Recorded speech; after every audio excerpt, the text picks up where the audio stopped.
Bonjour tout le monde, j'espère que vous allez bien. On se retrouve aujourd'hui pour la réalisation d'une petite carte. Je ne sais pas encore pourquoi elle sera faite, mais en tout cas j'en ai envie. J'ai surtout envie d'utiliser ce set de tampons que j'avais commandé aux États-Unis il y a un petit moment déjà et que je viens de recevoir. Du coup je me suis dit bah c'est parti, pourquoi pas l'utiliser. Donc de base je voulais juste m'en servir pour réaliser mon nuancier dans un petit carnet. Et là je me suis dit bah autant l'enlever aussi du nuancier, enfin le sortir de sa fonction première et en faire une petite carte, pourquoi pas, sur le thème des loisirs créatifs, de la création. Du coup j'avais pris un peu les devants, enfin à la base je comptais pas filmer cette vidéo. Et au final je me suis dit bah pourquoi pas vous la filmer. Donc la seule chose que j'ai faite c'est qu'en fait j'ai tamponné le tampon palette et j'ai colorisé tout simplement les godets, mais rien de bien compliqué hein. Voilà, c'est juste un aplat de couleurs hein, ce que je fais, ce n'est pas non plus extraordinaire. Et j'ai découpé et ensuite j'ai aussi fait des petits godets individuels que j'ai découpés. Donc jusque là rien d'important. J'ai sorti des petites étoiles mousse comme ça là, parce que je les trouve très jolies. J'ai sorti mon pochoir étoile, j'ai sorti une Distress Oxide, donc Licorice Smoke.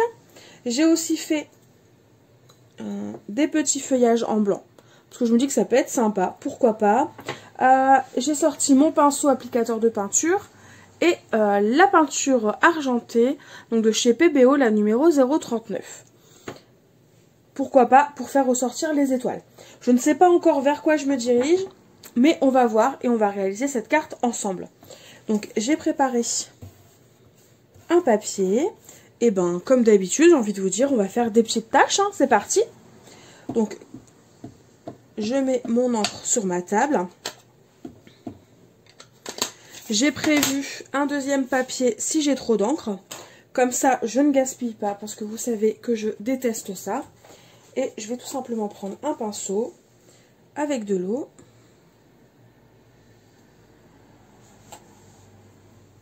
Voilà.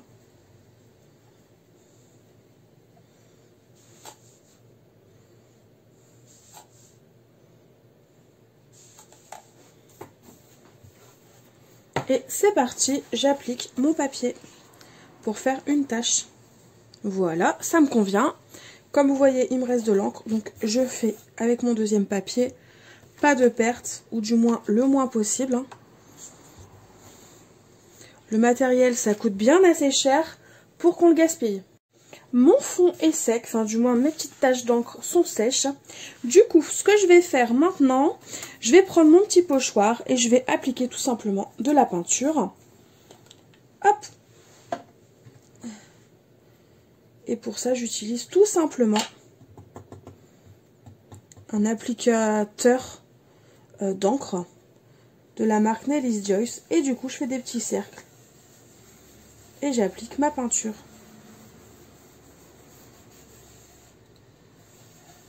J'espère juste que ça ne va pas faire de pâté.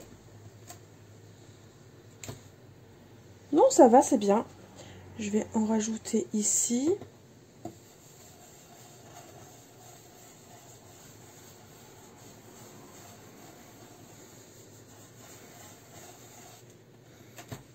Voilà. Voilà ce que ça donne. En plus, ça apporte un petit côté brillant plutôt très sympa. Je laisse sécher une nouvelle fois à l'air libre. Et je reviens ensuite après, une fois que c'est sec. Du coup, on se retrouve, tout est sec. Enfin, du moins, mes bases. J'en ai fait deux, du coup. Tout est sec, ça brille. Je suis contente. Et du coup, cette carte m'inspire. Donc, si je vous avais parlé que j'allais remettre en place mettre en place tout simplement, vu que je n'en avais pas encore mis, des petits challenges sur mon groupe Facebook. Donc, le groupe Facebook, c'est l'atelier de Marine, le groupe Facebook. Ou le groupe, tout simplement. Et du coup, le thème de ce mois-ci, c'est « Il faut que ça brille ». Je veux que ça brille. Pas forcément que tout brille, mais je veux de la paillette et je veux de la brillance. Notamment avec ces petites étoiles qui brillent. Celle-ci qui brille aussi. Et je pense clairement qu'on va ajouter un petit peu de paillettes à la fin, vous allez voir. Et du coup, ce sera le thème de la carte numéro 1, de la création numéro 1 demandée pour le défi numéro 1. J'espère que je suis claire. Donc si jamais vous voulez participer, n'hésitez pas à vous inscrire sur le groupe Facebook, en sachant qu'il n'y a pas forcément de cadeau, mais certains mois, pourquoi pas, vous faire plaisir, vous offrir un petit quelque chose, une enveloppe de scrap bidule ou je ne sais quoi, si vous faites le défi. Ne partez pas du principe qu'il y aura forcément quelque chose. Si vous participez, c'est déjà dans un premier temps, c'est pour vous faire plaisir. Et ensuite, pourquoi pas avoir la surprise d'une petite surprise de ma part. Donc, si ça vous intéresse, n'hésitez pas à aller vous inscrire sur mon groupe Facebook. Du coup, on va continuer la carte. Et j'avais envie de faire un petit cadre. Un peu, alors fausse couture, je ne sais pas, mais un petit cadre noir sur ma base. Mais j'ai envie de faire quelque chose d'assez droit. Donc là, je vais me servir de mon tapis magnétique et de sa règle. Et avec un feutre noir, je vais tout simplement tracer des traits pour faire un cadre. Donc là, évidemment, je vous le montre sur une carte, mais la seconde, je vais faire la même chose. Je vois pas l'intérêt de vous faire les deux cartes en même temps en vidéo. Donc ça, c'est pareil, hein, vous pouvez le faire à main levée. Hein. Je sais pas pourquoi, en ce moment, j'aime bien faire des cadres sur mes créations. Mais avec la règle. Le petit côté droit, ça me plaît en ce moment. Puis d'autres moments, ça va me plaire le côté un peu plus freestyle. Et où je fais tout à main levée. Et du coup, j'y ai pensé, pendant que ça séchait, j'ai réfléchi un peu à mon sentiment. Et donc, je vais prendre un tampon de la box Scrap Didi du mois de novembre, des mois de novembre et décembre. Et je vais utiliser le tampon Au revoir 2020, bonjour 2021. Donc pourquoi j'utilise ce tampon? Tout simplement parce que si je ne l'utilise pas, il va pas me servir et les années suivantes il ne me servira pas. Donc au moins je vais m'en servir et du coup ça m'a donné envie de faire des petites cartes de vœux créatives et brillantes. Pailletées, plein de paillettes, voilà. Ce genre de choses vous avez compris, donc je l'ai tamponné. Je vais le tamponner à la Versafine et là je vais mettre le sentiment, pourquoi pas là. Hop. En sachant que ça c'est juste une idée de sentiment sur la carte, mais qu'après le plus important, c'est ce que vous allez écrire au dos de votre carte. Je nettoie juste mon tampon. Donc ça c'est bon, ça c'est fait. Et donc du coup là après on va essayer de mettre en scène, pourquoi pas. J'ai aussi préparé une chute de papier noir parce que je me dis que si on la mate sur du papier noir après tout, ça peut être sympa. Ça fera un peu plus ressortir, je pense, le côté brillant. Donc, c'est ce qu'on va faire. Et c'est ce qu'on va faire tout de suite. On va faire ça en premier.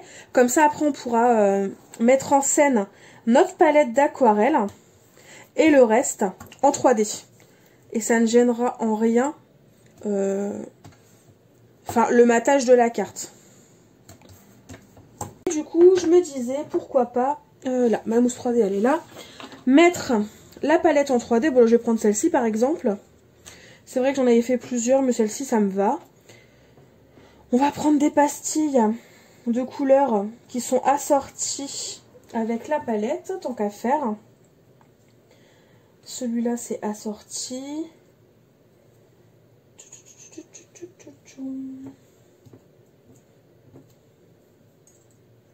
Celui-là aussi. Et celui-là aussi. Ça, c'est assorti. On va prendre deux petites étoiles. Ouais, deux, c'est bien. On verra si j'en rajoute d'autres ou pas. Et des feuillages.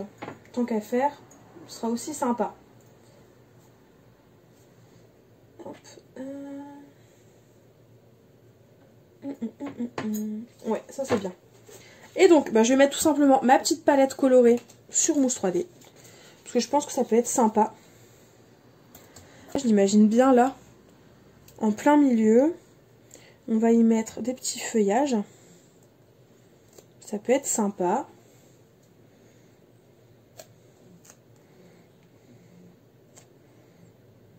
Voilà, c'est bien, ça me plaît. Après, il faut l'imaginer coupé, hein. Du coup, j'ai découpé la chute de façon à faire une carte un peu plus, quand même plus sympa. Et du coup, après, je vais tout simplement coller mes petites étoiles et mes petites pastilles à colorer. Ça me plaît bien. Enfin, l'idée me plaît bien. Pour ça, je vais utiliser de la Tacky Glue. Hop, parce que ça fonctionne bien, la Tacky Glue. Je mets un point de colle et c'est parti.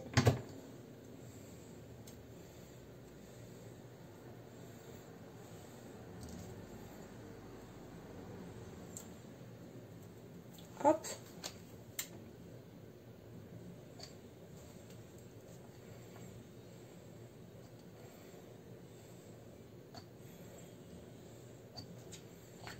Et donc là, j'ai juste mis de la colle là où je souhaite glisser mes petites pastilles colorées.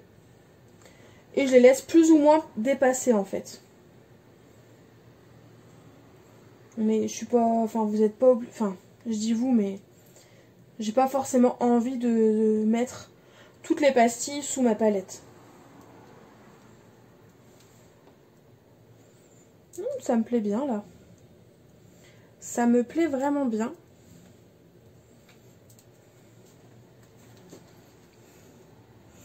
Voilà ce que ça donne. Ça brille bien.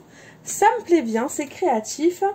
Et du coup, j'ai envie de mettre quand même, ajouter un petit peu de sequin pour ajouter une petite brillance supplémentaire. Et donc là, par contre, j'aimerais bien y mettre plutôt des petits sequins. Hop, je vais en mettre dans mon couvercle.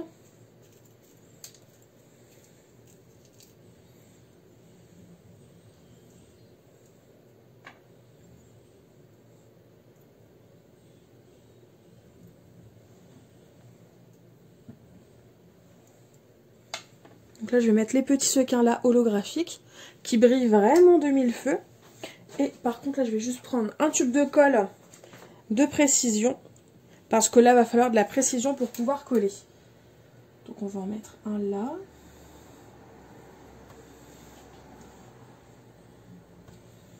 Donc là, je fais tout simplement mes petits points de colle aux endroits où je souhaite voir un petit sequin.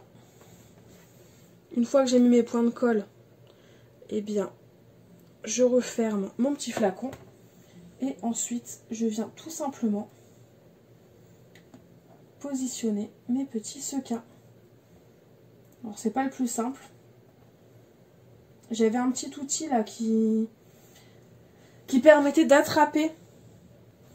Donc, je disais que j'avais un petit outil qui permettait d'attraper avec une surface au bout collante.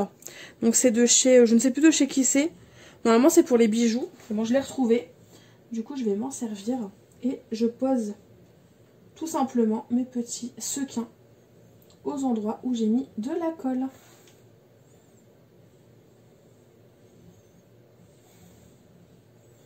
Et il n'y a rien de plus simple. Et je pense que c'est tout. Ouais, c'est tout. J'en avais mis seulement là. C'est déjà pas mal, j'ai envie de vous dire. Il ne me reste plus qu'à laisser sécher. Mais voilà ce que ça donne. Donc on a de la brillance quasiment sur toute la surface. On a des petits sequins supplémentaires qui apportent un petit truc en plus. Mes sequins sont bien positionnés. Ouais, il ne reste plus qu'à laisser sécher. Puis l'avantage de la colle, c'est qu'elle devient transparente en séchant. Donc après, elle ne se verra plus. Mais voilà ce que ça donne pour ma petite carte de vœux du coup. Tout en brillance et faite pour le défi numéro 1 sur mon groupe Facebook. Voilà ce que ça donne. N'hésitez pas à me dire en commentaire ce que vous en pensez. N'hésitez pas non plus à partager vos créations si vous réalisez le défi.